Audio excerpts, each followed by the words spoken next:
To Usha food miracles లో ఈ రోజు ముందుగా మీ అందరికీ సంక్రాంతి కనుమ భోగి శుభాకాంక్షలు. అదే విధంగా నా తరఫున మీ అందరికీ కొత్తదనంగా ఉండాలని ఈ అరిటాకు రైస్ మధ్యాహ్నం కోసము ఇలా అరటి తాలి అనేది తయారు చేశాను.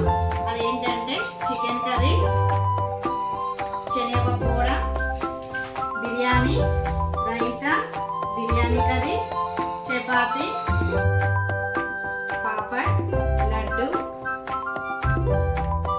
ఇది షుగర్ స్వీట్,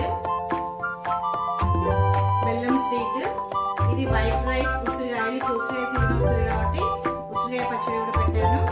ఉసిరికాయ హల్వా, గోధుమ పిండి హల్వా అన్నమాట. అలాగే ఇవన్నీ తిన్నాక మంచిగా డైజెషన్ కావడం కోసం స్ప్రైట్ కూడా పెట్టాను. కూడా చికెన్ కాంబినేషన్ అయితే చాలా బాగుంటుంది. ఈ వీడియో కనుక నా ప్రతి వీడియో ఫుల్ వీడియో ఉంటుంది, షార్ట్ వీడియో ఉంటుంది. వీడియోస్ కనుక మీకు నచ్చినట్లయితే ప్లీజ్ లైక్ చేయండి, షేర్ చేయండి, సపోర్ట్ చేయండి.